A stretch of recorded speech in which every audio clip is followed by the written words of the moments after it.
En Algérie, le mouvement de contestation, le Irak, ne faiblit pas. Ce lundi, des milliers de manifestants ont défilé dans plusieurs villes du pays pour marquer le deuxième anniversaire de cette initiative qui a fait partie d'Abdelaziz Bouteflika. Le gouvernement congolais promet retrouver ceux qui ont abattu l'ambassadeur d'Italie en RDC.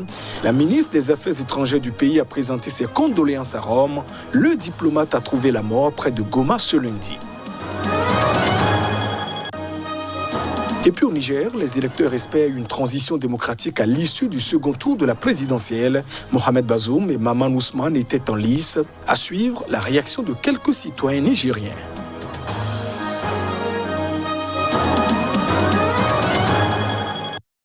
Voilà pour le sommaire de ce journal. Bienvenue dans cette édition.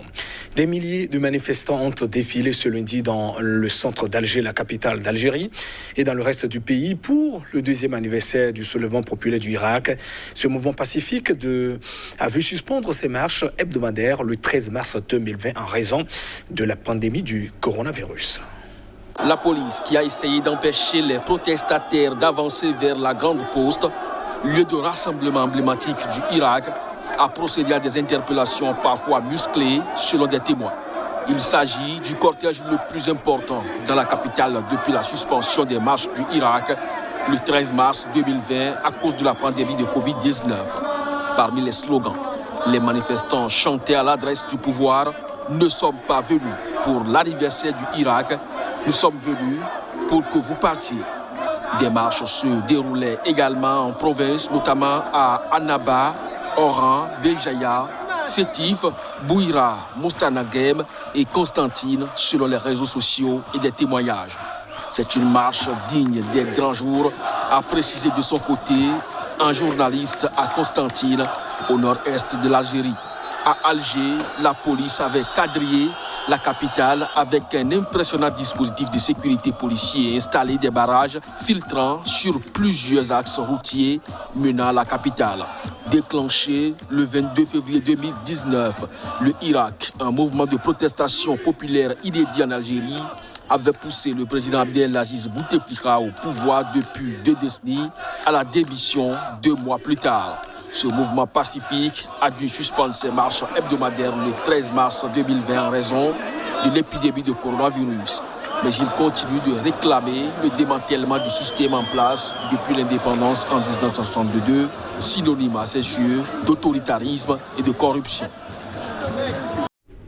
Et cette nouvelle qui émeut plusieurs capitales du monde entier depuis hier, l'ambassadeur de l'Italie en République démocratique du Congo a trouvé la mort.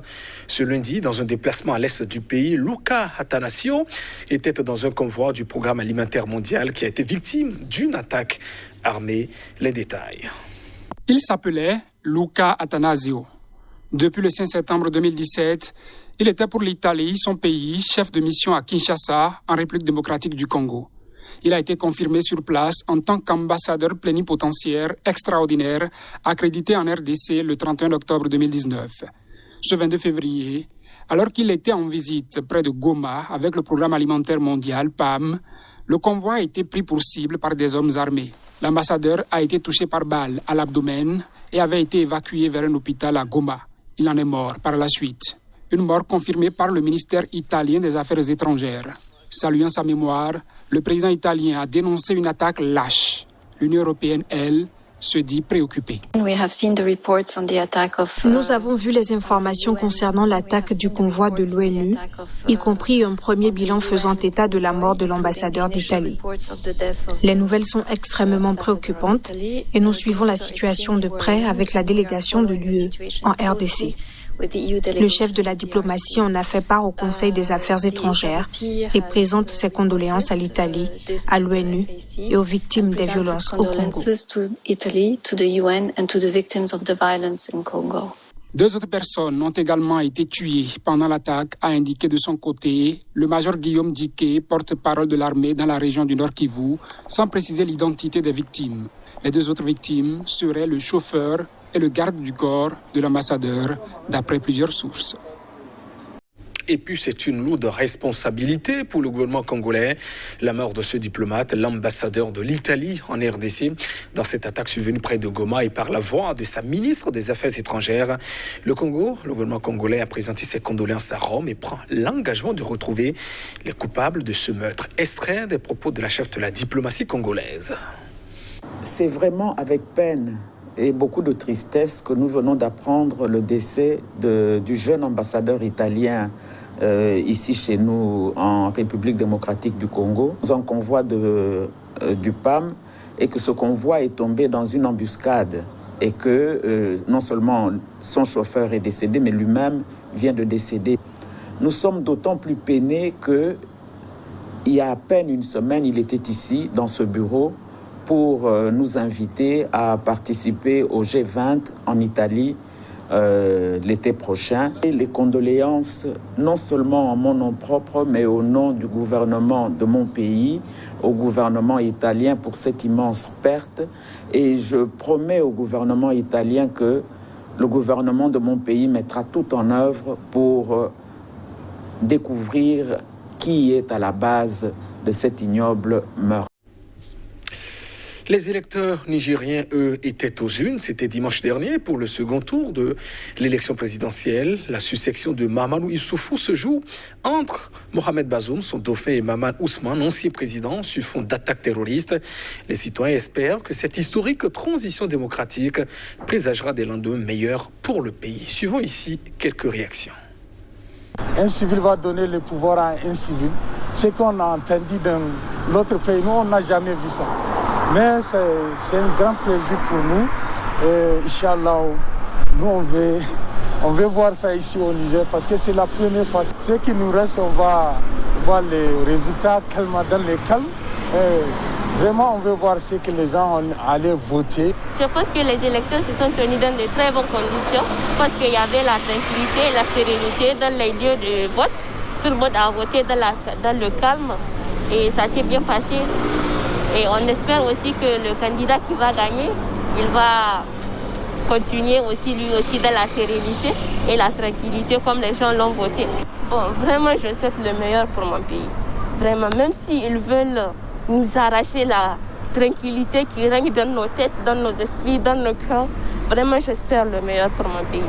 Parce que c'est le seul pays que je connais, j'ai grandi et j'espère le meilleur pour lui. Même s'ils vont toujours nous bombarder avec des bombes, nous arracher le peu que nous avons, j'espère le meilleur pour mon pays. Le M5, nous sommes au Mali, le mouvement qui a contribué à la chute du président Ibrahim Boubacar Keïta, a organisé à Bamako, la capitale, ce dimanche, son premier meeting d'après le coup d'État du 18 août dernier. Le meeting, attention, s'est néanmoins tenu sans la participation ou le soutien de l'influent Imam Mahmoud Dicko qui s'est mis en retrait de cette plateforme. Le M5, un mouvement qui a contribué à la chute du président Ibrahim Boubacar Keïta, a organisé à Bamako ce dimanche son premier meeting d'après le coup d'État du 18 août dernier. Ce premier meeting s'est néanmoins tenu sans la participation ou le soutien de l'imam Mahmoud Dicko qui s'est mis en retrait de cette plateforme. Le palais de la culture de Bamako, lieu du meeting, a été un moment quadrillé par les forces et les militants du M5 ont hésité au départ à se rendre à la manifestation. Tout est ensuite rentré dans l'ordre et les participants ont formulé de nombreuses critiques contre la transition politique en cours.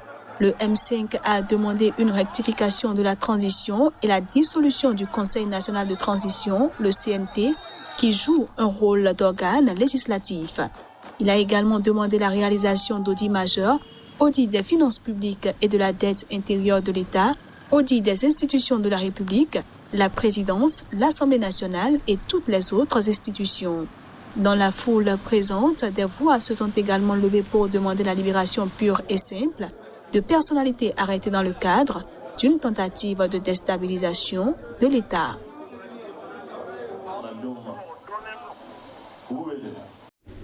Au Nigeria, 7 personnes qui se trouvaient à bord d'un avion militaire ont été tous tuées dans le crash de l'appareil près de la capitale Abuja, selon un porte-parole de l'armée de l'air.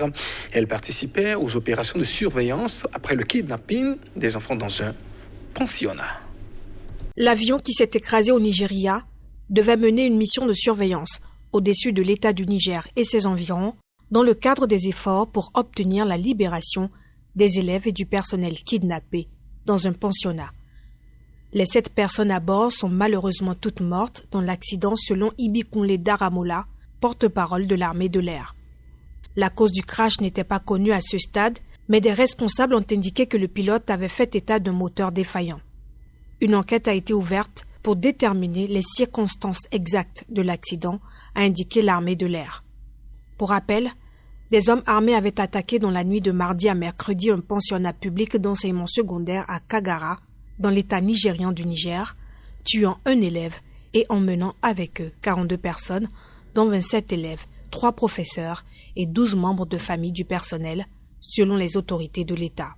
Quelques heures après l'attaque, le président nigérien Muhammadu Buhari avait ordonné aux forces de sécurité de ramener immédiatement tous les captifs indemnes et l'armée et la police ont indiqué qu'elles traquaient les ravisseurs.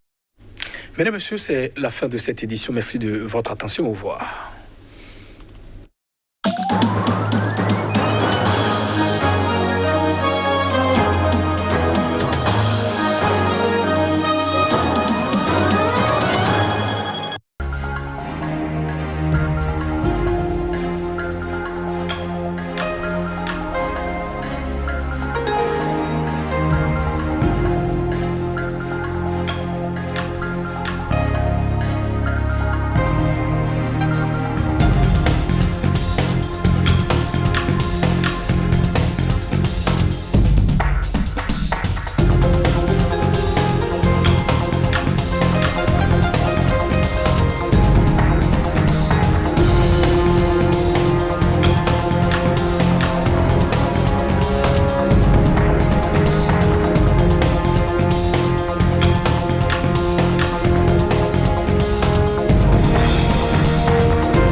If they want to get you